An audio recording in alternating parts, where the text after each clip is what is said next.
नमस्कार दोस्तों, आज की वीडियो की शुरुआत करते हैं मोहम्मद गोरी से। हाँ, वही मोहम्मद गोरी जिसे आपने इतिहास में पढ़ा है कि जिसने पृथ्वीराज चौहान को हराकर हिंदुस्तान में जिहादी राज्य की नींव रखी। क्या आप ये जानते हैं कि पृथ्वीराज चौहान को हराने से पहले एक भारतीय महिला शासक ने मोहम्मद गोरी को इस तरह परास्त किया था कि 12 साल तक मोहम्मद गोरी ने हिंदुस्तान की तरफ आंख उठाकर देखने की हिम्मत तक नहीं की। कौन थी वो महिला शासक, कब, कहां और कैसे उन्होंने मोहम्मद गोरी को परास्त किया, ये सभी सवाल आपके मन में आ रहे होंगे। तो आज हम आपको इन्हीं सभी सवालों का जवाब इस वीडियो में देंगे। और आपके मन में और भी एक सवाल आ रहा होगा कि यह कहानी सच्ची है या झूठी, इसका भी सबूत हम आपको आखिर में देंगे, इसलिए आखिर तक इस वीडियो में हमारे साथ बनी रहिए। तो उनका नाम है रानी नायकी देवी, जो कि गोवा के कंदम शासक महामंडलेश्वर शिवचित्ता परमांडी की पुत्री थी। रानी बचपन से ही युद्ध कला में पारंगत थी, जैसे कि घुड़सवारी करना, तीरंदाजी करना, तलवारबाजी करना। इसी के साथ उन्हें राजनीति का भी सखोल ज्ञान था। उनका विवाह अहिलवाड़ के राजा अजयपाल सिंह से हुआ था, जो कि चालुक्य वंश से थे। उनके 2 छोटे दूधमुए बच्चे थे। बड़े का नाम मूलराज और छोटे का नाम भीमदेव था। 4 साल बाद ही अजयपाल की उन्हीं के अंगरक्षकों ने हत्या करने के बाद मूलराज को गद्दी पर बिठाया गया और राज्य का सारा कारभार रानी नायकी देवी देखती थी।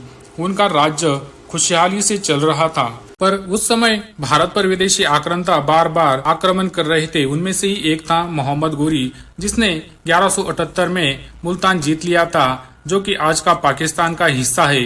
अब वो अहिलवाड़ के रास्ते भारत के अंदर आक्रमण करना चाहता था, क्योंकि उसे पता था कि अहिलवाड़ में एक महिला शासक है जिसके पति का हाल ही में देहांत हो चुका है। उसके 2 छोटे छोटे दूधमुए बच्चे हैं। यहाँ पर उसे ज्यादा विरोध का सामना करना नहीं पड़ेगा, और हुआ भी तो एक महिला को हराने में कितना समय लगेगा। इसी सोच के साथ मोहम्मद गोरी अपनी सेना लेकर अहिलवाड़ की तरफ निकल पड़ा। रानी के गुप्तचरों ने इस आने वाले खतरे के बारे में रानी को जानकारी दे दी थी। रानी जानती थी कि वह अकेली मोहम्मद गोरी का सामना नहीं कर सकती थी, और न ही उनके पास इतनी सेना है और न ही उनके पास इतना समय है कि युद्ध की तैयारी कर सके। इसलिए उन्होंने हिंदुस्तान के सभी हिंदू राजाओं से मदद मांगी, पर किसी ने भी रानी की मदद नहीं की। गौरी ने गुजरात पहुंचकर रानी के लिए एक संधि प्रस्ताव भेजा। संधि कम, धमकी ज्यादा थी। गौरी का दूत रानी के पास पहुंचा और उसने गौरी का संदेश दिया कि आप अपने दोनों बच्चे समेत खुद को गौरी के हवाले कर दे।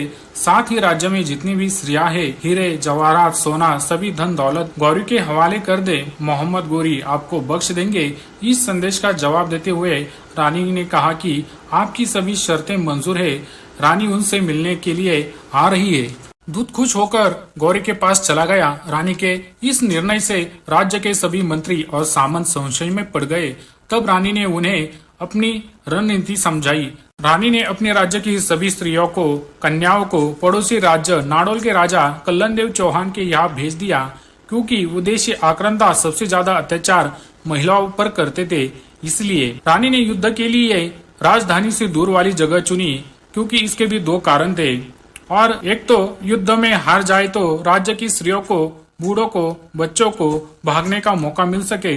दूसरा कारण यह था कि गरगट्टा घाटी उबड़ खाबड़ है, जो कि आज का माउंट आबू है, उसकी तलहटी, और यहाँ पर पहाड़ों के दुश्मनों से अच्छी तरह से लड़ाई लड़ी जा सकती थी, क्योंकि दुश्मन सपाट जमीन पर लड़ने में माहिर थे। साथ ही उनका संख्या बल भी ज्यादा था। रानी ने अपने छोटे बेटे भीमदेव को अपने पीठ पर बांध लिया, अपने इष्ट देव द्वारकाधीश का स्मरण किया और अपने चुने हुए सैनिकों के साथ गौरी से मिलने निकल पड़ी। यहाँ पर दूत का संदेश सुनकर गौरी खुश हो गया था। इतनी आसान जीत उसे मिलने वाली थी, इसकी वजह से वह अपनी ख्याली दुनिया में खो गया, और उसके साथ ही उसकी सेना भी गाफिल हो गई कि अब युद्ध नहीं करना पड़ेगा। रानी गौरी से मिलने उसके पास जाती है, तब गौरी के पूरा विश्वास हो जाता है कि अपनी जीत हो चुकी है, क्योंकि रानी स्वयं अपने बच्चे समेत उसके खेमे में खड़ी है। गौरी रानी को देख ही रहा था, तभी रानी के पीछे से उसे कुछ आवाजें सुनाई देती है। उसे समझ में नहीं आ रहा था कि क्या हो रहा है। दरअसल उसके सैनिकों पर रानी के सैनिकों ने हमला कर दिया था, जो कि रानी की रणनीति थी। अपने सैनिकों को भेष बदलकर उन्होंने अपने सैनिकों को गौरी के सैनिकों में शामिल कर दिया था और अपनी सेना की छोटी छोटी टुकड़ियां कर उन्हें पहाड़ों में छिपाकर गौरी को घेर लिया था। गाफिल गौरी के समझ में आ गया कि उसके ऊपर हमला हो चुका है, तभी वह अचानक से घोड़े पर बैठता है और अपनी छावनी के पीछे भागने लगता है। रानी अपनी तलवार निकालकर गौरी का पीछा करती है।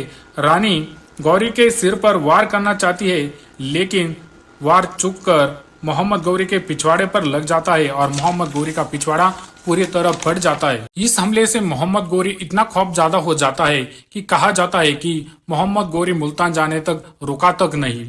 मुल्तान जाने पर उसे पता चलता है कि उसका पिछवाड़ा पूरी तरह फट चुका है और उसके गुप्त अंग पूरी तरह नाकाम हो चुके हैं।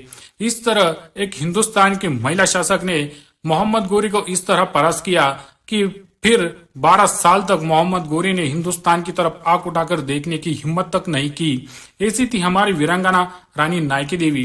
अगर आपको यह कहानी झूठ लग रही होगी तो आप गूगल पर जाकर सर्च कर सकते हैं रानी नायकी देवी। इनके ऊपर एक फिल्म भी बन चुकी है। हमारा चैनल नया है, इसलिए हमारे चैनल को सपोर्ट कीजिए, लाइक कीजिए, शेयर कीजिए, सब्सक्राइब कीजिए। जय हिंद, जय भारत, वंदे मातरम।